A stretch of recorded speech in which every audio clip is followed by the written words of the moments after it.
आप सबको जय मसीह की। आज पवित्र आत्मा के अवतरण पर्व के पश्चात 14वां रविवार है और आज का जो विषय है वो है परमेश्वर ने हमें स्वतंत्र होने के लिए बुलाया है। परमेश्वर ने हमें स्वतंत्र होने के लिए बुलाया है। आइए हम प्रार्थना करें। हे पिता परमेश्वर, धन्यवाद करते हैं आज के दिन के लिए। परमेश्वर धन्यवाद करते हैं आज फिर से आपने हमें मौका दिया कि हम आपकी आराधना करें, आपके वचन को सुने। परमेश्वर, तो इस समय को आपके हाथों में सौंपते हैं। परमेश्वर, हम सबके साथ होइए और वचन में आपकी आशीष दीजिए ताकि ये वचन हम सबके जीवनों में काम करे और परमेश्वर हम उस पर चलने वाले हो सके। प्रार्थना आपके प्यारे बेटे खुदा यीशु मसीह के नाम से मांगते हैं, आमीन। जैसा कि मैंने अभी बताया, आज का जो हमारा विषय है वो है परमेश्वर ने हमें स्वतंत्र होने के लिए बुलाया है।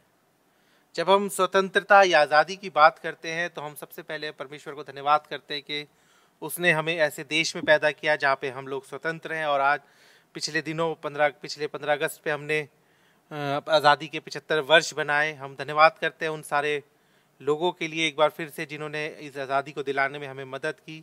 और हम सब ने मोस्टली आज हम देखें तो स्वतंत्र भारत में हमने जन्म लिया या हम उसमें रहते हैं। तो हम परमेश्वर का धन्यवाद करते हैं और हम ये विश्वास करते हैं कि जब हम स्वतंत्र हैं तो परमेश्वर ने हमें अपनी आराधना के लिए भी स्वतंत्र किया है। वो चाहता है कि हम पूरी स्वतंत्रता या आज़ादी के साथ परमेश्वर की आराधना करें। और आज का जो विषय है या आज का जो पैसेज जिस पे हम विशेष ध्यान देंगे उसमें भी हम देखते हैं कि किस प्रकार से परमेश्वर ने अपने कार्य के द्वारा, यीशु मसीह ने और उसके कार्य के द्वारा उस कुबड़ी औरत को स्वतंत्र किया। और साथ ही साथ हम देखेंगे कि कैसे उस आराधनालय में भी जो लोग आराधना कर रहे थे या जो लोग उसके अधिकारी थे उनको स्वतंत्र किया।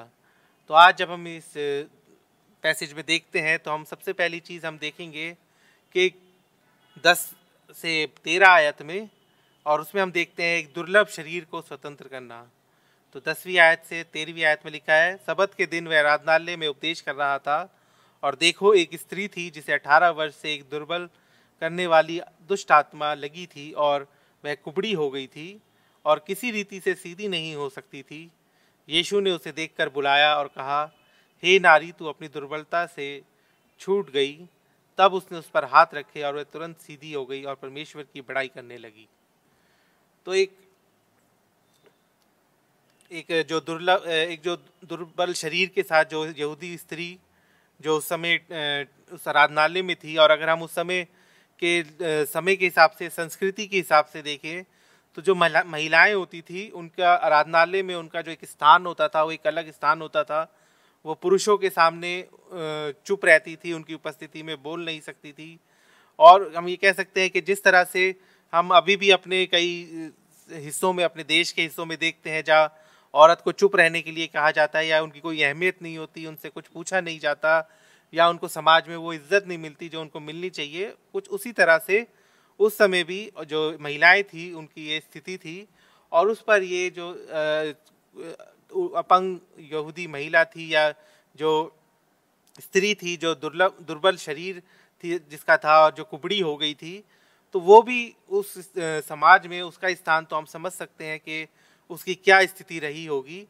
लेकिन जो उसकी जो कुटिलता थी या जो उसके ऊपर जो दुर्लभता थी वो उसके ऊपर हावी थी और वो एकदम उसकी वजह से जो शैतान के द्वारा जकड़ी हुई थी और शैतान ने उसकी जो दुष्ट आत्मा थी उसके साथ लगी हुई थी, जिसकी वजह से वो कुबड़ी हो गई थी और सीधे खड़े होने में असमर्थ थी, सीधी नहीं खड़ी हो पाती थी। तो हम दूसरे शब्दों में कह सकते हैं कि उसके शरीर पे अपने कोई अधिकार नहीं था और वो अगर वो झुकी थी तो वो झुकी रह गई, वो सीधी नहीं हो पाती थी। लेकिन हम देखते हैं कि जो वो कुबड़ी स्त्री थी वो परमेश्वर के प्रति उसके जो विश्वास था वो कम नहीं था। वो परमेश्वर के आराधनालय में आती थी, आराधना करती थी और इस अपने तकलीफ में, अपने दर्द में भी वो परमेश्वर की आराधना करने को नहीं भूलती थी और वो परमेश्वर के भवन में आकर उसकी आराधना करती थी। और यही उसकी जो विश्वास था उसको देखकर यीशु मसीह ने उसको बुलाया। हम देखते हैं वचन में कि वो उसका जो दुर्लभता थी वो उससे छूट गई और यीशु मसीह ने उसके ऊपर हाथ रखा तो वह तुरंत सीधी हो गई। तो यहाँ पे हम देखते हैं कि जो उसकी जो बीमारी थी वो जाती रही और उसका जो जीवन था वो उसके प्रभु यीशु मसीह के शब्दों के द्वारा, उसके छूने के द्वारा उसका जो जीवन था बिल्कुल बदल गया। जो वो कभी उसने शायद अपने जीवन में उस समय जब वो कुबड़ी हो गई तो उसने सोचा भी नहीं होगा कि वो सीधी होगी या उसको कोई चंगाई मिलेगी, लेकिन उसका उसके विश्वास ने और वो उसके आराधनालय में आने से और उसकी आराधना करने से जो परमेश्वर ने उसको इस आशीष के रूप में उसको ये चंगाई दी। तो अगर हम देखें तो हम इस औरत से 3 बातें हम इस औरत से हम सीख सकते हैं कि वो औरत सबत के दिन वो परमेश्वर की आराधना करने गई, या हम कहें जैसे आज के समय में इतवार को वो चर्च आई, या हम लोग जब चर्च आते हैं उसने अपनी इस दुर्बलता का कोई एक्सक्यूज़ नहीं दिया कि मैं कुबड़ी हूँ, मैं झुककर चलती हूँ, मेरे को बहुत परेशानी होती है, तो ये सोच के वो चर्च नहीं आ सकती थी। वो अपनी दुर्बलता में भी वो आराधनालय में आई और चर्च उसमें आके वो परमेश्वर की आराधना करी। लेकिन हम लोग कई बार अपनी छोटी से छोटी तकलीफ में या छोटी से छोटी हमारा मन नहीं है, या हम आज चर्च नहीं जाना चाहते, सुबह उठना नहीं चाहते, तो हम कई तरह के बहाने लगाते हैं और चर्च नहीं आते हैं। हालांकि हम शारीरिक रूप से बिल्कुल ठीक हैं, आत्मिक रूप में हम लोग परमेश्वर की नज़दीकी में होते हैं, लेकिन हम अपने छोटे छोटे एक्सक्यूज़ देकर आज सर में दर्द है, पेट में दर्द है, या आज बहुत दिन से मैंने आराम नहीं करा, तो ये सब बहाने लगाकर हम लोग चर्च नहीं आते हैं। लेकिन वो अपनी इस दुर्बलता में भी वो आराधनालय में मौजूद थी, आराधनालय में आती थी। फिर हम दूसरी चीज़ देखते हैं, जब वो आराधनालय में आती थी तो वो चुप नहीं बैठती होगी, वो परमेश्वर के सामने परमेश्वर की महिमा करती होगी, परमेश्वर के सामने बैठ के प्रार्थना करती होगी। और हम 18 वर्ष जब हम देखते हैं, यीशु मसीह बताते हैं कि 18 वर्ष से दुर्लभ करने वाली आत्मा उसके ऊपर थी, तो वो 18 वर्ष से वो आराधनालय में आकर अपनी चंगाई के लिए प्रार्थना कर रही होगी। और कई बार उसने परमेश्वर के सामने इस बात को रखा होगा कि परमेश्वर मुझे चंगाई दे दे, परमेश्वर मुझे ठीक कर दे, लेकिन उसको 18 वर्ष उसका उत्तर मिलने में उसको लगे। लेकिन हम लोग जब अपने बारे में देखते हैं, जब हम कुछ प्रार्थना करते हैं, हम कुछ परमेश्वर से मांगते हैं, तो हम बहुत जल्दी थक जाते हैं। हम लोग थोड़े समय तक तो जोश से प्रार्थना करते हैं, थोड़े समय तक तो हम ये विश्वास करते हैं कि हम प्रार्थना कर रहे हैं और परमेश्वर हमें वो देगा, लेकिन अगर वो मिलने में हमें देरी हो जाती है, हमारी प्रार्थना का उत्तर मिलने में देरी हो जाती है, तो हम लोग या तो प्रार्थना करनी छोड़ देते हैं, या हमारी प्रार्थना में वो विश्वास नहीं रहता, वो जोश नहीं रहता जो शुरू में रहता है, और हम लोग धीरे धीरे कर कर प्रार्थना में इंटरेस्ट खो देते हैं। लेकिन वो औरत 18 वर्ष से हम देखते हैं कि वो 18 वर्ष से बीमार थी और वो आराधनालय में आती थी और वो विश्वास के साथ प्रार्थना करती थी और उसके विश्वास ने उसको चंगाई दी। और हम देखते हैं तीसरी चीज़ कि जब वो उस बंधन से आज़ाद हुई और उसका वो जो कुबड़ था वो चला गया, वो सीधी खड़ी हो गई, तो उसने हम परमेश्वर की महिमा करी, परमेश्वर का धन्यवाद करा। हम देखते हैं कि जब वो सीधी हो गई तो तू अपनी दुर्बलता से छूट गई, तब उसने उस पर हाथ रखा और तुरंत सीधी हो गई और परमेश्वर की बड़ाई करने लगी। हम लोग कई बार ये चीज़ भूल जाते हैं, हम प्रार्थना करते हैं और हमारी अगर वो दुआ सुन ली गई है तो हम परमेश्वर को धन्यवाद करने की बजाय हम लोग खुशियाँ बनाने लगते हैं, हम परमेश्वर को भूल जाते हैं। और बहुत सी बार होता है कि हम परमेश्वर के उस अनुग्रह को अनदेखा कर देते हैं। हमें ये लगता है कि ये तो हो गया, इसमें परमेश्वर ने क्या किया, या हम परमेश्वर को अहमियत नहीं देते हैं। हमें पता है परमेश्वर ने हमारे लिए किया है, लेकिन हम दूसरी चीज़ों में ज़्यादा अहमियत देने लगते हैं, दूसरे लोगों के साथ मिलकर उस खुशी को मनाने लगते हैं, अपने परिवार में वो खुशी बनाने लगते हैं, लेकिन हम परमेश्वर को धन्यवाद करना और उसकी बड़ाई करना हम भूल जाते हैं। फिर दूसरी चीज़ हम देखते हैं इस पैसेज में कि एक पहले हमने देखा दुर्लभ करने वाला शरीर से दुर्बल शरीर से आज़ादी। अब हम देखते हैं दुर्बल आत्मा से आज़ादी। 14 से 17 आयत के पहले भाग तक हम देखेंगे।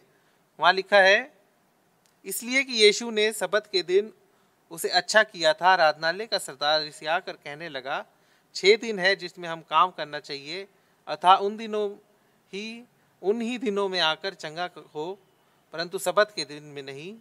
यह सुनकर प्रभु ने उत्तर दिया, हे कपटियों, क्या सबत का दिन तुम में से हर एक अपने बैल या गधे को थान से खोलकर पानी पिलाने नहीं ले जाता?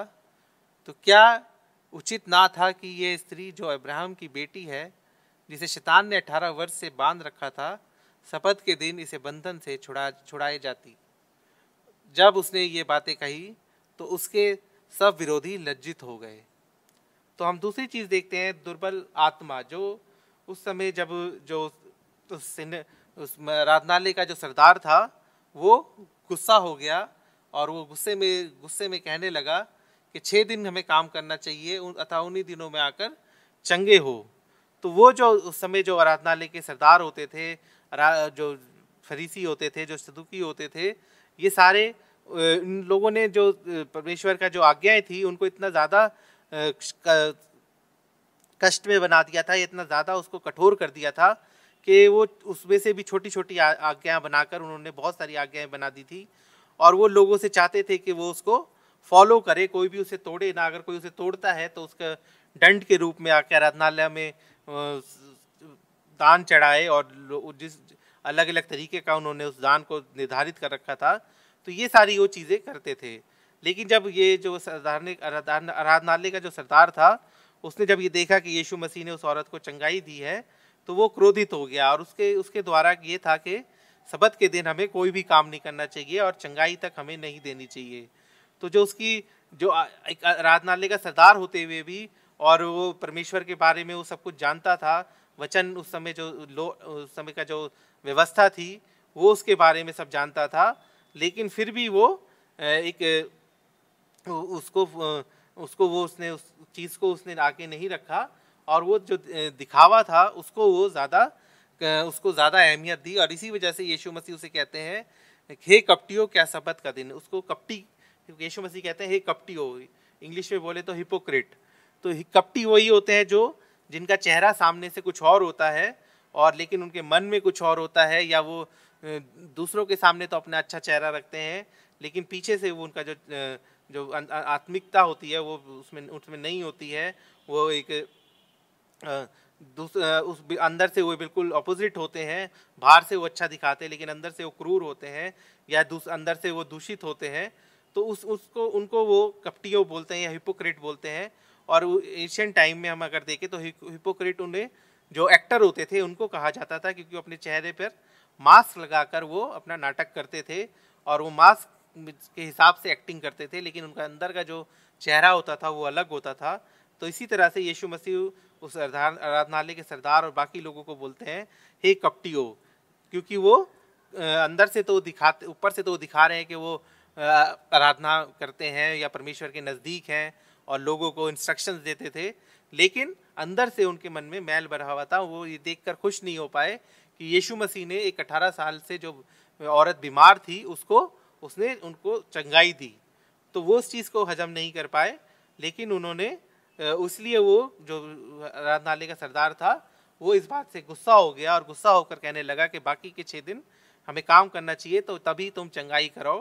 वो डायरेक्ट यीशु मसीह को नहीं बोल रहा था, वो उस औरत को बोलकर यीशु मसीह पर निशाना लगा रहा था, लेकिन यीशु मसीह ने उसे बोला, एक कपटी को। कई बार हम लोग भी जब एक एज ए पास्टर अगर मैं कहूँ तो हम कई पास्टर्स का भी ऐसी होता है, ऊपर से उनका चेहरा कुछ और होता है, बहुत धार्मिकता होती है, लोगों को लगता है कि इनसे धार्मिक कोई नहीं है, आत्मिक कोई नहीं है, उनके वचन ऐसे होते हैं कि लोग उनके सामने इम्प्रेस हो जाते हैं, लेकिन जो उनका पीछे का जीवन होता है, जो उनका जो पर्सनल लाइफ होती है, या जो अपने जो मुखौटा जब उनका वो हटता है, तो वो अंदर से उतने ही पापी होते हैं या उतने ही हिपोक्रेट होते हैं कि वो अंदर से वो रुपया पैसा चाहते हैं। लोगों अगर उनको कोई अगर गलत बोल दे तो वो गुस्सा हो जाते हैं और मन में वो बात को रखते हैं। तो ऐसी चेहरे होते हैं। और अगर हम आम एक मसीह के बारे में भी देखें तो कई लोग भी ऐसे हमें अपनी कलीसियाओं में मिल जाएंगे जो सामने होते हैं तो बहुत अच्छे से बात करते हैं, बहुत इज्जत देते हैं, बहुत दिखाते हैं कि उनसे अच्छा हमारे लिए कोई नहीं है, लेकिन पीठ मुड़ते ही उनका चेहरा बदल जाता है और वो हमारी बुराइयां करने लगते हैं, दोष लगाने लगते हैं और उनके बारे में भला बुरा बोलते हैं। और ये चीज़ हमारे कलीसियाई जीवन में भी हम पाते हैं कि हमारे दिखाने का चेहरा कुछ और होता है और हमारा जो असली चेहरा होता है वो कुछ और होता है।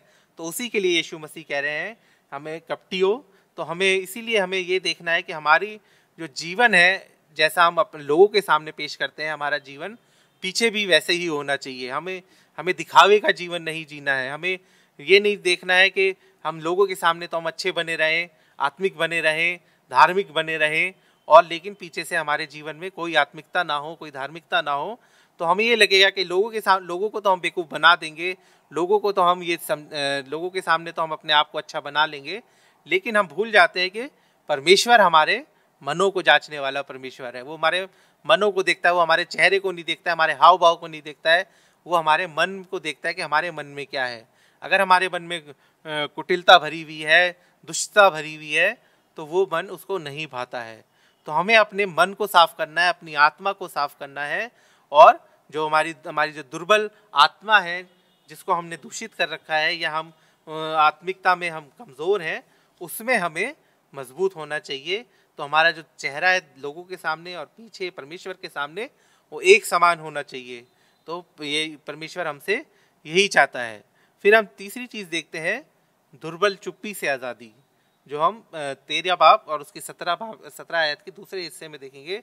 वहाँ लिखा है, और सारी भीड़ उन महिमा के कामों को जो करता था आनंदित हुई। तो यहाँ हम देखते हैं कि यीशु मसीह ने जब वो वहाँ पे आया, तो वो जो यीशु मसीह ने उस जो भीड़ थी जो उस आराधनालय में, उनको वो करने के लिए प्रेरित किया जो उनको करना चाहिए। क्योंकि यीशु मसीह के आने से पहले उस आराधनालय में हो सकता है कि वो जो महिला थी वो उस आराधनालय में आराधना करती थी, लोग उसकी तरफ ध्यान भी नहीं देते होंगे, शायद उसके लिए कोई प्रार्थना भी नहीं करता होगा। वो बेचारी आती होगी, एक कोने में चुपचाप बैठती होगी, वचन सुनती होगी, अपनी प्रार्थना करती होगी और चली जाती होगी। किसी ने उसकी तरफ ध्यान नहीं दिया, किसी ने उसके लिए प्रार्थना नहीं करी, किसी ने उसको ये नहीं बताया कि परमेश्वर हमें चंगाई देता है, या हमें परमेश्वर के द्वारा हम चंगाई पा सकते हैं। या वो जो आराधनालय के सरदार था, उसने उसकी सुधि नहीं ली होगी। लेकिन जब यीशु मसीह ने उसको चंगाई दी, तो पूरा आराधनालय उसकी महिमा करने लग गया, और वो आनंदित हुए, और वो जो काम यीशु मसीह ने किया था, वो सारी भीड़ उन महिमा के कामों को जो करता था आनंदित हुई। तो वो आनंदित होकर वो उसका जय जयकार करने लगी, परमेश्वर को धन्यवाद करने लगी। और हम सोच सकते हैं कि उस समय उस कलीसिया में कितना एक एक्साइटमेंट आ गई होगी कि जिस औरत को वो देखते होंगे कि 18 साल से कि वो एक कुबड़ी महिला वहाँ कोने में बैठ के अपनी प्रार्थना करती रहती है, और आज वो सीधी खड़ी हो गई। तो हम सोच सकते हैं कि उस समय उस आराधनालय में कितनी एक्साइटमेंट होगी, कितने लोग खुश, उनके अंदर जोश आ गया होगा, और वो खुशी से भर गए होंगे और परमेश्वर का मिलकर धन्यवाद करने लग गए होंगे। तो यही चीज़ परमेश्वर हम सबसे चाहता है कि हम कोई ऐसा इवेंट हो तभी उसको हम एक्साइटेड ना हो, तभी हम उसको धन्यवाद ना करें, बल्कि हमेशा उसके लिए हम एक्साइटेड रहें, उसके हमेशा उसके लिए उसको धन्यवाद करें, उसकी महिमा करें, उसकी प्रशंसा करें। और वो हमारे जीवन से यही चाहता है। जब हम कई बार देखते हैं, कई लोग बोलते हैं किसी चर्च को देखकर कि ये चर्च मरा हुआ है, लेकिन हम ये भूल जाते हैं कि जिस तरह से एक पेड़ बाहर से जो उसकी छाल होती है वो मरी हुई होती है, लेकिन वो उस पेड़ को अंदर से उसको सुरक्षित रखती है, उसी तरह से जब एक चर्च बाहर से अगर मरा हुआ लगता है, लेकिन उसके अंदर परमेश्वर का आत्मा होता है जो उस कलीसिया को, उस चर्च को जीवित रखता है। लेकिन बात यह है कि वो कलीसिया भी उस आत्मा को ग्रहण करने वाला हो। अगर वो कलीसिया उस आत्मा को ग्रहण करती है तो कलीसिया भी एक जीती जागती कलीसिया बन जाती है।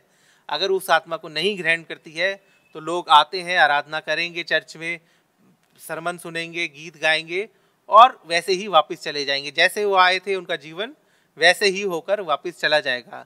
लेकिन अगर वो आत्मा में होकर परमेश्वर की आराधना करेंगे, परमेश्वर के गीतों को गाएंगे, परमेश्वर के वचन को सुनेंगे, तो ये आत्मा जो है वो हमें परिवर्तित करेगी, और हम जैसे इस चर्च में आएंगे वैसे हम वापस नहीं जाएंगे। हमारा जीवन बदला हुआ होगा, हम आत्मिकता में और मजबूत होंगे, परमेश्वर की आत्मा हमारी अगुवाई करेगी, और हम अपने जीवन में उसके काम करने वाले होंगे। तो जब यीशु मसीह ने उस महिला को छुआ और उसे चंगाई दी, तो लेकिन उसी समय उसने उस आराधनालय को भी छुआ और उस आराधनालय को भी चंगाई दी, कि उस आराधनालय में जो भीड़ थी वो महिमा, उसके महिमा के काम, उन महिमा के कामों को देखकर आनंदित करने लगी, खुश होने लगी, और वो जो आराधनालय था वो उसमें उद्धार आया, और वो हम कह सकते हैं कि उसमें एक जागृति आई, और वो वहाँ पे लोग मिलकर उसका आराधना करने लगे। अगर अब हम देखें हमारी दुर्बलता को, हम देखें तो हम कहाँ हैं, हम अपने जीवन को अगर जांचें, हम अपने जीवन को अगर इस बात को हम देखें कि हमारे जीवन में हम क्या परमेश्वर की महिमा के लिए हम क्या करते हैं। जो आज़ादी परमेश्वर हमें आत्मिक रूप में देना चाहता है, क्या वो आज़ादी हमें मिली? जो औरत 18 साल से झुकी हुई थी, उसको कुबड़ था, लेकिन 18 साल बाद यीशु मसीह उसके सामने आए और उसको उस बंधन से, उस शैतान की दुष्ट आत्मा से उसको आज़ादी दी और वो ठीक हो गई। तो उसी तरह से हमारे लिए भी है कि हम भी, जब हम परमेश्वर ने हमारे लिए भी यीशु मसीह को भेजा ताकि हम भी अपने पापों से छुटकारा पाएं। जो पापों का बंधन हमारे ऊपर था, उससे हमें यीशु मसीह के द्वारा छुटकारा मिला और अब हमारे लिए ये है कि हम उसको अपने जीवन में ग्रहण करें। और जो हमारे शरीर, जो दुर्लभ शरीर है या दुर्लभ जो हमारी आत्मा है, शारीरिक रूप से चाहे हम लोग ठीक अपने आप को ठीक समझे, लेकिन आत्मिक रूप में जो दुर्बलता हमारे अंदर है, जो हम परमेश्वर की आराधना नहीं कर पाते हैं, परमेश्वर को आराधना धन्यवाद नहीं करते हैं, हमने उस आत्मा को दबा रखा है। जो आत्मा परमेश्वर की महिमा करनी चाहती है, जो आत्मा परमेश्वर की आराधना करनी चाहती है, उसको हमने दबाकर एक कोने में बिठा रखा है और हम अपने हिसाब से अपना जीवन जीते हैं, अपने आप हिसाब से अपनी धार्मिकता को आगे लाते हैं, अपने हिसाब से अपने काम करते हैं। तो वो चीज़ हमारे जीवन में नहीं होनी चाहिए। हमें अपनी आत्मा को आगे रख के, आत्मा की अगुवाई में होकर अपने जीवन को बढ़ाना चाहिए। और जैसा परमेश्वर चाहता है कि वो हमारे जीवन में उस दुर्बलता को ख़त्म करे और हमें वो सामर्थ दे जिसके द्वारा हम परमेश्वर का उद्धार पा सकते हैं, तो वो हमारे जीवन में होना चाहिए। और जब हमारे जीवन में जब ये आएगा तो हमें भी अपनी दुर्बलता से आज़ादी मिलेगी, क्योंकि यीशु मसीह हमें उस दुर्बलता से, हमारे पापों से हमें आज़ाद करने के लिए आया है, हमारे को आज़ादी देने आया है। तो उस आज़ादी को अगर हमें पाना है तो हमें अपने आप को जांचना होगा, अपने आप को सुधारना होगा। आइए हम प्रार्थना करें। हे सर्वशक्तिमान दयालु परमेश्वर, धन्यवाद करते हैं आज के वचन से। परमेश्वर, धन्यवाद करता हूँ परमेश्वर, आज फिर से हमें आपने अपने वचन के द्वारा परमेश्वर शिक्षा दी कि हम भी अपने आप को उस आत्मिक दुर्बलता से परमेश्वर छुटकारा पा सके। परमेश्वर, जिस तरह से आपने उस कुबड़ी औरत को चंगाई दी परमेश्वर, और उसी प्रकार से परमेश्वर अपने सामर्थ्य से, अपने छूने से परमेश्वर हम सबको भी हमारे पापों से, हमारी कमियों से छुटकारा दीजिए परमेश्वर, ताकि हम भी अपने चंगाई पाकर परमेश्वर आपके कामों को करने वाले हों, आपके पीछे चलने वाले हों, और परमेश्वर आपके द्वारा हम अपने आप को स्वतंत्र करने वाले हो सके। हमें उस दुष्ट के बंधन से बचने में मदद कीजिए, उससे हमें निकालिए परमेश्वर, और हमें वो आज़ादी दीजिए परमेश्वर जो आपने हमारे लिए रखी है। परमेश्वर, हमसे प्रार्थना करते हैं परमेश्वर, हमें अपने वचन, अपने ज्ञान में और आगे बढ़ाइए, ताकि परमेश्वर हम उसके द्वारा अपने आप को अपनी नज़दीकी में लेके आएँ और आपके काम करने वाले हो सकें। ये प्रार्थना आपके प्यारे बेटे खुदा यीशु मसीह के नाम से मांगते हैं, आमीन।